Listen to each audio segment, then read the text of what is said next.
Hello friends, welcome to AKSIS academy daily current affairs. So ముందుగా yesterday's question చూద్దాం ఇక్కడ. So which of the following can be transmitted from one person to another person through tattooing? So HIV డెఫినెట్గా వస్తుంది. So in that case మనకి 3 would be in the answer. అలాగనే chikungunya అనేటటువంటిది దోమకాటు నుంచి వస్తుంది మనకి. సో కాబట్టి 1 ఈజ్ ఎలిమినేటెడ్. సో ఇది 2 వస్తాయి. So 2 and 3 is the answer. So అలాగనే before we go to the session, if you are looking for UPSC admissions, అట్లాగనే గ్రూప్ 1 అండ్ గ్రూప్ 2 ఎస్పెషల్లీ మనకి 27th బ్యాచ్ స్టార్ట్ అవుతుంది. In case if you are looking for admissions, so please call to the below number, they will give you the details. ఇంకా ఈరోజు topic వచ్చేసి energy crisis in India. Especially ఈరోజు హైదరాబాద్లో నేను చూశాను, అందుకే ఈ క్లాస్ కూడా చేస్తున్నాను.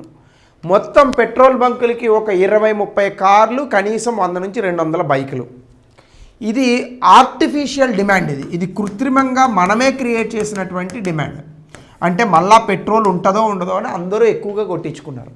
అసలు నాకు అర్థమైన పాయింట్ ఏంటంటే, అంటే ప్రజలు కూడా కొంత అవగాహన నేర్చుకోవాలి, ప్రభుత్వానికి సహకరించాలి అనేటటువంటి విషయాన్ని విస్మరిస్తూ ఉంటారు. మీరు ఒక్కసారి ఆలోచించండి. ఇప్పుడు ఒక కారు ఉంది, హార్డ్లీ మీ కార్లో ఎంత పెట్రోల్ పడుతుంది? ఒక 40 లీటర్ల నుంచి depending on the car capacity 50 లీటర్ల వరకు పడుతుంది. సో 40 లీటర్లు తీసుకుంటే ఆ car with in the city కాబట్టి మీకు ఒక 10-12 మైలేజ్ వస్తుంది. 12 వేద్దాం, 480 కిలోమీటర్లు. దీని తర్వాత మళ్ళీ మీరు పెట్రోల్ కొట్టించుకోవాలి కదా. సో ఇప్పుడే అందరూ ట్యాంక్ ఫుల్ చేయించుకుంటే ఆర్టిఫిషియల్గా డిమాండ్ అనేది క్రియేట్ అవ్వదా? సరే 40 లీటర్లు కాదు, 40 లీటర్లు కొట్టించినారు, వారం రోజుల తర్వాత పెట్రోల్ అయిపోయింది అనుకో, అప్పుడైనా కార్ని ఇంట్లో పెట్టాలి కదా మనము. సరే కనీసం మనము ఆలోచిస్తూ కేవలం 20 లీటర్లే కొట్టించుకుంటే దీనివల్ల మనకు వచ్చే ప్రమాదం ఏముంది? 480 కిలోమీటర్ల బదులు 240 కిలోమీటర్లు తిరుగుతుంది కారు. సో స్టిల్ మీరు ఇంకొక 4 రోజుల తర్వాత పెట్రోల్ లేదనుకోండి, అప్పుడైనా ఇంట్లోనే పెట్టాలి. సో ఎనర్జీ క్రైసిస్ వస్తే ఎట్లయినా మన కార్లు పనికిరావు. అదే కదా కాన్సెప్ట్.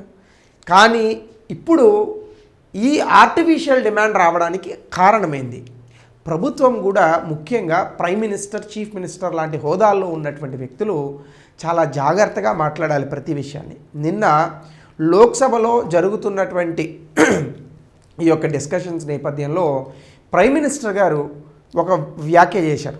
దాని కారణంగానే ఆర్టిఫిషియల్ డిమాండ్ వచ్చింది. కేవలం ఇది హైదరాబాద్లోనే కాదు, ఇండోర్ ఇంకా చాలా ప్రాంతాల్లో వచ్చింది. చేసినటువంటి వ్యాఖ్య ఏంటంటే, మనము 2019-20 సమయంలో కోవిడ్ సందర్భంలో ఎటువంటి క్రైసిస్ని ఎదుర్కొన్నామో అటువంటి క్రైసిసే ఇప్పుడు మనం చూస్తున్నామని ఒక వ్యాఖ్య చేశారు. అంటే వెంటనే ఇంకా మీడియా ఛానల్స్ మొదలుపెట్టినాయి, లాక్డౌన్ పడుతుందా అంటే. ఎందుకంటే లాస్ట్ ఇయర్ కూడా మనకి, లాస్ట్ ఇయర్ అంటే నా ఉద్దేశంలో కోవిడ్ వచ్చిన సందర్భంలో మార్చి 24వ తారీఖునే లాక్డౌన్ పెట్టారు. మీకు బాగా గుర్తుంటుంటే, నాకైతే బాగా గుర్తుండే, అప్పుడు కూడా నేను ఆన్లైన్ క్లాసులు చేశాను. 2020 మార్చి 24 కరెక్ట్గా లాక్డౌన్ పెట్టింది. సో కరెక్ట్గా ఇప్పుడు కూడా అదే సమయంలో ఉన్నాయి. ఇప్పుడు మళ్ళీ లాక్డౌన్ పెడతారా అని ఇంకా మొదలుపెట్టిన ఛానల్ అన్నీ వరుసపెట్టి మళ్ళీ లాక్డౌన్ పెడతారు. ఇంకా మీకు తెలిసిందే కదా మీడియా ఛానల్స్ ఎంత ఉధృతంగా చేస్తాయో. సో ఇలా చేసినటువంటి క్రమంలో లాక్డౌన్ పెడతారేమో అనేటటువంటి భయంతో బళ్ళు, కార్లు, లారీలు అందరూ పెట్రోల్ కోసం ఎగబడినారు. మొత్తం హైదరాబాద్, ఇండోర్ లాంటి ప్రాంతాల్లో మొత్తం పెట్రోల్ బంకుల్లో పెట్రోల్ అంతా ఖాళీ అయింది. క్లియర్గా పెట్రోలియంకి సంబంధించినటువంటి అథారిటీస్, హెచ్పి, హిందుస్థాన్ పెట్రోలియం ఇలాంటి వాళ్ళు పెట్రోల్ షార్టేజ్ లేదు, దయచేసి కృత్రిమంగా ఈ యొక్క షార్టేజ్ని తీసుకురావద్దు అని బోర్డులు పెట్టినా కూడా వినిపించుకోలేదు. కాబట్టి మనం అర్థం చేసుకోవాల్సింది, ఇక్కడ నేను ఎవరినో విమర్శించాలనేటటువంటిది నా ఉద్దేశం కాదు. ఖచ్చితంగా మనము ప్రభుత్వంలో ఉన్నప్పుడు చాలా జాగ్రత్తగా ఆచితూచి మాట్లాడాల్సినటువంటి పరిస్థితి. ఎందుకంటే ప్రజలే కదా నష్టపోయేది. రాజకీయ నాయకులకి ఏముంటుంది నష్టం? వాళ్ళ కారులో పెట్రోల్ డ్రైవర్లు నింపుకొని వస్తారు, లేదా ప్రభుత్వమే నింపుతుంది, లేదా సెపరేట్ పెట్రోల్ బంకులు కూడా పెట్టిస్తుంది వాళ్ళకి. ఎమర్జెన్సీ లాంటి సిచ్యువేషన్ ఉన్నప్పుడే రాజకీయ నాయకులకి జీతాలు పెంచుకున్నటువంటి అద్భుతమైన డెమోక్రసీ మనది. సో నాకు డెమోక్రసీ పట్ల గౌరవం ఉంది, పార్లమెంటరీ వ్యవస్థ పట్ల నమ్మకము ఉంది. కానీ రాజకీయాల్లో ఉండేటటువంటి ఈ యొక్క పరాకాష్ట ఏదైతే ఉందో దీన్ని కొంచెం గ్రహించాల్సి, ప్రజలు కొంత గ్రహించాలి. సో ఇది కనుక మనం అర్థం చేసుకుంటే ఇట్లాంటి కృత్రిమంగా మనకు వచ్చేటటువంటి షార్టేజెస్ని తగ్గించవచ్చు. సో ఇక న్యూస్లోకి వెళ్తే యథావిధిగా మనకి Telangana petroleum dealers association clarify చేసింది క్లియర్గా, అసలు ఫ్యూయల్ షార్టేజే లేదు తెలంగాణలో. కాబట్టి కంగారు పడి అందరూ కూడా విపరీతంగా కొనొద్దు అని, కానీ కొన్నారు. టెంపరీగా దీని కారణంగా పెట్రోల్ బంకుల్లో షార్టేజ్ వచ్చింది.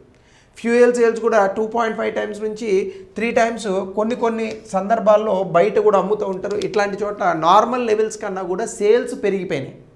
అంటే ఫ్యూయల్ సాధారణంగా 1 లీటర్ కొట్టించుకునేటటువంటి వ్యక్తి 3 లీటర్లు కొట్టించుకోవడం ప్రారంభించాడు. దీనివల్ల షార్ట్ టర్మ్ సప్లై గ్యాప్స్ వచ్చినాయి. సో అట్లానే ఆయిల్ కంపెనీస్ అందరూ కూడా అడిక్వేట్ ఫ్యూయల్ స్టాక్స్ ఉన్నాయి భారతదేశంలో. ఎందుకు అంటే ఇది కోవిడ్ లాంటి పరిస్థితి కాదు. 2020 కోవిడ్లో ప్రపంచం స్తంభించిపోయింది, ప్రపంచంలో ఉన్నటువంటి సప్లై చైన్స్ ఆగిపోయాయి. కానీ ఈ రోజున ఇరాన్తో యుద్ధం జరుగుతున్నప్పటికీ హార్ముజ్ జలసంధి మార్గం ద్వారా భారతదేశానికి రావాల్సినటువంటి ఈ యొక్క ఎల్పిజి గ్యాస్ కానీ ఫ్యూయల్ కానీ ఇవన్నీ వస్తున్నాయి, ఇంకా ఏవి ఆగిపోలేదు.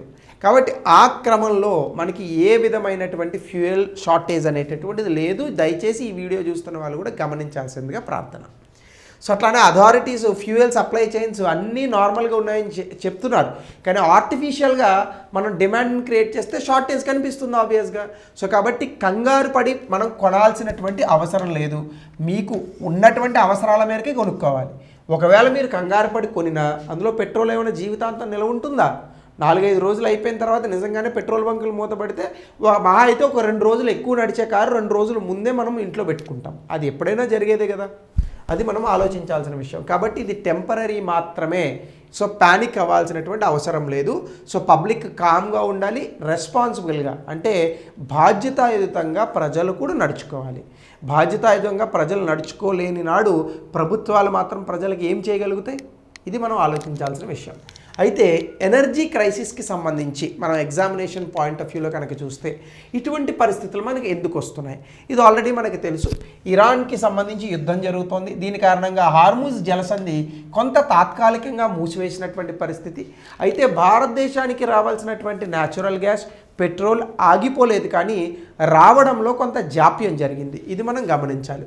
2, ఖతర్, అబుదాబి లాంటి ప్రాంతాల నుంచి రావాల్సినటువంటి షిప్మెంట్స్ కూడా మనకి లేట్ అయ్యాయి. ఎందుకు అంటే అక్కడ ఉన్నటువంటి సప్లై షార్టేజెస్ కారణంగా, ముఖ్యంగా ఇరాన్ అమెరికాతో ఈ జరుగుతున్నటువంటి యుద్ధం నేపథ్యంలో వీళ్ళ మీద బాంబులు వేయడము, దాని కారణంగా మనకి కొన్ని ఎల్ఎన్జి లాంటి కంపెనీలు మేము ఇంకా మొత్తం ఫోర్స్ మ్యాజ్యూర్ అంటారు దాన్ని, చేతులు ఎత్తేసారు వాళ్ళు, మేము పంపించలేము అని చెప్పేసి. దీని కారణంగా కొంత ప్రొడక్షన్లోనే డిస్రప్షన్ వచ్చింది. ఆబ్వియస్గా దీని తాలూకా ఎఫెక్ట్ అనేటటువంటిది సప్లై చైన్ మీద కూడా ఉంటుంది. అట్లానే ప్రపంచవ్యాప్తంగా ఆయిల్ తాలూకా ప్రైసెస్ కూడా పెరిగాయి. 100 బ్యారెల్స్ కూడా వెళ్ళేటటువంటి అవకాశం ఉందని చెప్తున్నారు. గతంలో $50 మాత్రమే ఉంది, $100కి పెరగచ్చు అని చెప్తున్నారు.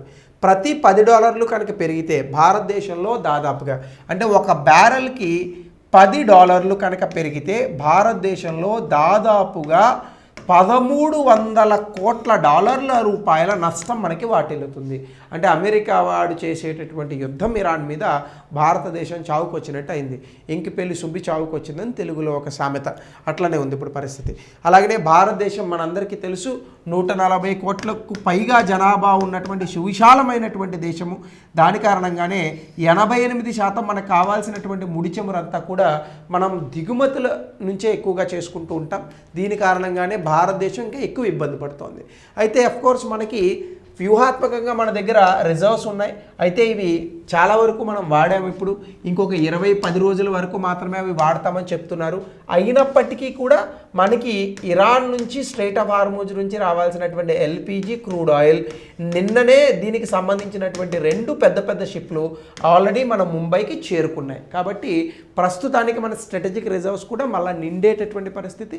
ఈవెన్ తాత్కాలికంగా మనము రష్యా నుంచి కొనడానికి కూడా అనుమతి ఉంది. కాబట్టి మనకి ఎనర్జీ సప్లైలో ప్రాబ్లం ఉండదు.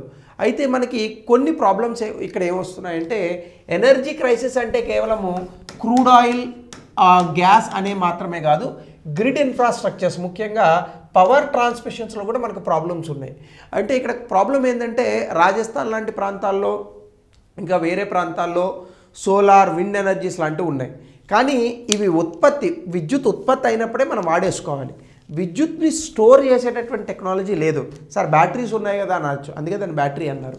నార్మల్గా అయితే విద్యుత్ ఉత్పత్తి అయితే దాన్ని వాడేసుకోవాలి. కానీ మనకి పవర్ గ్రిడ్ ట్రాన్స్మిషన్స్ అంటే ఎలక్ట్రిసిటీ లైన్స్ కరెక్ట్గా లేకపోవడం వల్ల కూడా మనం ఈ రెన్యూబుల్ ఎనర్జీని కరెక్ట్గా వాడుకోలేకపోతున్నాం. అలాగనే ఇటీవల కాలంలో మనందరికీ తెలుసు విపరీతమైనటువంటి వేడిగాల్పులు, అలాగనే ఇండస్ట్రీస్, మనకి ఉన్నటువంటి పరిశ్రమలు ఇవన్నీ పెరుగుతున్నాయి. దీని కారణంగా కూడా విద్యుత్ తాలూకా డిమాండ్ పెరుగుతోంది. ముఖ్యంగా మొత్తం పవర్లో కేవలం పరిశ్రమలే 50% విద్యుత్తును తీసుకుంటున్నాయి. అలాగనే ఫాజిల్ ఫ్యూయల్స్, ముఖ్యంగా ఈ యొక్క బొగ్గు, ఆయిల్, వీటి మీద మనం ఎక్కువగా డిపెండ్ అయి ఉన్నాం. దీని కారణంగా ప్రపంచంలో పాపులేషన్ పెరిగే కొలది ఈ ఫాజిల్ ఫ్యూయల్స్కి డిపెండెన్స్ పెరిగిపోతూ ఉంటుంది. దీని కారణంగానే మనకి అర్బనైజేషన్ అంటే పట్టణ ప్రాంతాల్లో ఎనర్జీ క్రైసిస్ అనేటటువంటిది దీర్ఘకాలికంగా మనకు ఉండబోతోంది. సో దీన్ని కౌంటర్ చేయడానికే కొత్త కొత్త టెక్నాలజీని మనం వాడాల్సినటువంటి పరిస్థితి. అలాగనే ప్రపంచవ్యాప్తంగా ఇప్పుడు జరుగుతున్నటువంటి యుద్ధాలు, ఇట్లాంటి ప్రాబ్లమ్స్ వల్ల చోక్ పాయింట్స్ వచ్చాయి. అంటే సూయజ్ కెనాల్ దగ్గర కానీ లేదా ఈ స్ట్రైట్ ఆఫ్ హార్మూజ్ దగ్గర కానీ దీని కారణంగా సప్లై కొరత అనేటటువంటిది కొంత ఏర్పడుతోంది. అలాగనే మనకి విధానాల్లో కూడా కొన్ని ప్రాబ్లమ్స్ ఉన్నాయి. ముఖ్యంగా రెన్యూబుల్ ఎనర్జీని భారతదేశం అనుకున్న స్థాయిలో ముందుకు తీసుకెళ్ళలేదు. ఇంకా అఫ్కోర్స్ మనం నేషనల్ సోలార్ మిషను ఇట్లాంటివి, మనం ఇంటర్నేషనల్ సోలార్ ఇట్లాంటివి మనం పెట్టాం. అయినప్పటికీ అనుకున్న స్థాయిలో ఈ యొక్క పునరుత్పాదక శక్తిని మనం ఇంకా అలవాటు చేసుకోలేదు. ప్రతి ఇంటికి కూడా సోలార్ ప్యానెల్స్ పెట్టగలిగే కెపాసిటీ ఉంది భారతదేశానికి. ఈ టెక్నాలజీని మనం ఇంకా బెటర్గా తీసుకెళ్ళాలి. వేరే దేశాలు తీసుకెళ్ళగలుగుతున్నాయి. అలాగే ఎక్స్టర్నల్ డిస్ట్రప్షన్స్ కొన్ని ఉన్నాయి. అంటే ప్రకృతి సహజసిద్ధంగా వచ్చేటటువంటి విపత్తులు కావచ్చు, పైప్ లైన్ ఫెయిల్యూర్స్ కావచ్చు, లేబర్ స్ట్రైక్స్ కావచ్చు, ఇన్ఫ్రాస్ట్రక్చర్ మీద జరిగేటటువంటి అటాక్స్ కావచ్చు, ఇట్లాంటి కారణంగా కూడా భారతదేశంలో ఎనర్జీ క్రైసిస్ అనేటటువంటిది ఉంది. అయితే వీటిల్ని కరెక్ట్ చేయడానికి లేదా వీటి తాలూకా ఇంపాక్ట్ ఎట్లా ఉండబోతోంది అంటే ఖచ్చితంగా ఎల్పిజి గ్యాస్ అంటే వంట గ్యాస్ కానీ, ఫ్యూయల్ షార్టేజ్ కానీ వ్యాపారాలను, ముఖ్యంగా చిన్న సూక్ష్మ మధ్య తరహా పరిశ్రమల్ని ఇబ్బంది పెడుతుంది. అలాగే 20% హోటల్స్, రెస్టారెంట్స్ ఈవెన్ ముంబైలో ఇప్పటికే మూసివేశారు. ఈవెన్ హైదరాబాద్లో కూడా బావర్చి లాంటి పెద్ద రెస్టారెంట్ సాధారణంగా ముయ్యరు, అట్లాంటి దాన్నే 2-3 రోజులు మూసేశారు. తర్వాత ఇండస్ట్రీ ఏరియాస్ మనకు కొన్ని ఉన్నాయి, అక్కడ కూడా ఒక 170 ఫ్యాక్టరీల వరకు కూడా దాదాపుగా మూసివేసినటువంటి పరిస్థితి. దీని కారణంగా 1,00,000 మంది ఉద్యోగులకి కొంత ఇబ్బంది అనేటటువంటిది కూడా ఉంది. అలాగనే ఆర్థిక వ్యవస్థ కూడా జీడిపి స్లోడౌన్ అవుతుంది. దీని కారణంగా 0.15% జీడిపి తగ్గుతుందట. అంటే ఇదేదో తక్కువ అని అనుకునేరు, చాలా ఎక్కువ, కొన్ని లక్షల కోట్ల రూపాయల నష్టం వస్తుంది. ఒకవేళ అది ఇంకా పెరిగితే 2% జీడిపిని కోల్పోయేటటువంటి అవకాశం ఉందని చెప్తున్నారు. అట్లాగనే ఎనర్జీ ప్రైసెస్ అంటే ఆయిల్ కానీ, గ్యాస్ కానీ, విద్యుత్ కానీ ఇవన్నీ కూడా పెరిగేటటువంటి అవకాశం ఉంది. అలాగనే ట్రాన్స్పోర్ట్, మనకు ఉన్నటువంటి ఈ యొక్క ట్రాన్స్పోర్ట్ కాస్ట్లు ఇవన్నీ కూడా పెరుగుతాయి. సో దీని కారణంగా కూడా ద్రవ్యోల్బణం పెరగచ్చు. అలాగనే చాలా విపరీతంగా ఈ యొక్క ఆయిల్ ప్రైసెస్ కనుక పెరిగితే, ఇందాక నేను చెప్పినట్టుగా ప్రతి $10 బ్యారెల్కి పెరిగితే భారతదేశం 1300 నుండి 1400 కోట్ల రూపాయల ఇంపోర్ట్ బిల్లుని నష్టపోతుంది. దీని కారణంగా రూపీ వీకెన్ అయ్యేటటువంటి అవకాశం ఉంది. అలాగనే మనకు ఉన్నటువంటి ఫర్టిలైజర్స్, ఎరువులకి సంబంధించినటువంటి ప్లాంట్స్ ఏవైతే ఉన్నాయో వీళ్ళు కూడా రావాల్సినటువంటి గ్యాస్ కన్నా, ఎందుకంటే ఎరువులు తయారు చేయాలంటే గ్యాస్ ఉండాలి, 70% గ్యాస్ మాత్రమే ఇస్తున్నాం. దీని కారణంగా పంటలు కూడా దెబ్బతినేటటువంటి అవకాశం ఉంది. ఒక్క ట్రంప్ ఎంత దరిద్రం చేశాడో చూడండి దేశంలో. సో ఒక్క ట్రంప్ ఎంత దరిద్రం చేశాడో చూడండి, ప్రపంచం మొత్తాన్ని పీడిస్తున్నాడు. వాడు పోతే అసలు సగం దరిద్రం వదులుతుంది దేశానికి. ఇప్పుడు అక్కర్లేని యుద్ధం, అసలు ఇరాన్ మీద అక్కర్లేనటువంటి యుద్ధం. ఒకవేళ యుద్ధం చేయదలుచుకుంటే ఇన్ని దేశాలకు, ఇంతమంది ప్రజలకు ఇబ్బంది కలగకుండా యుద్ధం చేయాలి. అది గొప్ప వాళ్ళ లక్షణం. అంతేగాని ఇదేమి యుద్ధం, ఇది దిక్కుమాలని యుద్ధం. సో అట్లాగనే ఎల్పిజి షార్టేజెస్ కూడా మనకి ఇంకా ఉండేటటువంటి అవకాశం ఉందంటున్నారు యుద్ధం కంటిన్యూ అయితే ప్రస్తుతానికైతే మనకి సిలిండర్స్ ఎక్కువగా బ్లాక్ మార్కెట్లో అమ్మేస్తున్నారు. సిఎన్జి షార్టేజెస్ కూడా వస్తాయి. ఆటో ఎల్పిజీస్ కూడా లాంగ్ క్యూస్ పెట్టేస్తున్నారు ఫ్యూయల్ స్టేషన్స్ ముందు. అట్లాగనే కొన్ని సిటీస్లో ఆటో రిక్షాస్ అంటే ఈ ఆటోస్ ఇవన్నీ కూడా పడిపోయాయి. ముఖ్యంగా 30% ఫ్యూయల్ షార్టేజ్ ఉన్నటువంటి కారణంగానే ఆటోస్ అవి కూడా సరిగ్గా తిరగట్లేదు. ఈవెన్ విమాన రంగంలో కూడా ఈ ప్రాబ్లం అనేటటువంటిది ఉంది.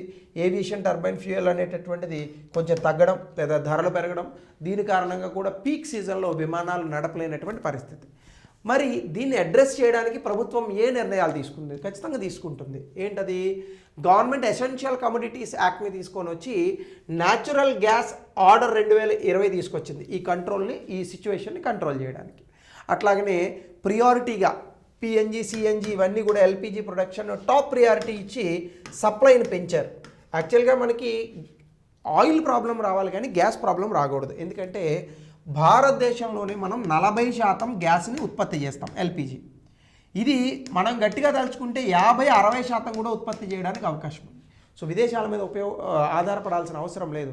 ముడిచెమరంటే తప్పదు, కానీ గ్యాస్ మాత్రం మనకి సమృద్ధిగా ఉంది. సో ఇది మనం కొంత గ్రహించాల్సినటువంటి అంశం. అలాగనే గ్యాస్ సప్లై టు ఇండస్ట్రీస్ తగ్గించారు. ఫర్టిలైజర్ ప్లాంట్స్కి కూడా 70% తగ్గించి ఇది కన్జ్యూమర్స్కి ఇస్తున్నారు. అలాగే ఇతర ఇండస్ట్రీస్కి 80% వరకే ఇస్తున్నారు, 100కి 100 ఇవ్వట్లేదు. గ్యాస్ని ఇండస్ట్రీస్ నుంచి మనకు కావాల్సినటువంటి గృహాలకు ఆల్రెడీ డైవర్ట్ చేశారు. అయితే ప్రజలు ఎక్కువగా కంగారు పడకూడదు. ఇలా కంగారు పడితేనే ప్రాబ్లం ఉంటుంది. ఎల్పిజి సిలిండర్ 25 రోజులకు వస్తుంది. సో కొంత మనం సమయం పట్టాలి. నేను కూడా నిన్నే బుక్ చేసిన, 20 రోజులకో 10 రోజులకో వస్తుంది అన్నాడు. ఓకే, వచ్చేసాం, గొడవ పెట్టుకోవాల్సిన అవసరం లేదు. కొన్ని రోజులు ఇబ్బంది వస్తే మరి ప్రభుత్వానికి మనం కూడా సహకరించాలి కదా. ఇట్లాంటి పరిస్థితుల్లోనే మనం సంఘటితంగా ఐక్యంగా ఉండాలి. అట్లానే ఇండియా ఎనర్జీ ఇంపోర్ట్స్ని కూడా ఆ దేశాల నుంచి కాకుండా, స్ట్రైట్ ఆఫ్ హార్ముజ్ నుంచి కాకుండా వేరే దేశాలైనటువంటి అల్జీరియా, నార్వే ఇలాంటి దేశాల నుంచి కూడా ఆల్టర్నేటివ్గా ట్రై చేస్తుంది. అలాగనే ఆయిల్ అండ్ గ్యాస్ని ఇంకా వేరే ప్లేసెస్ నుంచి కావాలని అనుకుంటే స్ట్రైట్ ఆఫ్ హార్ముజ్ మానేసి మనం కేప్ ఆఫ్ గుడ్ హోప్ ఇండియాకి రావాలంటే ఇలా ఆఫ్రికా నుంచి ఇలా చుట్టూ తిరిగి కూడా రావచ్చు. సో అది కూడా మన వాళ్ళు ట్రై చేస్తున్నారు. ఇవన్నీ కూడా భారత ప్రభుత్వం ట్రై చేస్తున్నటువంటి అంశాలే.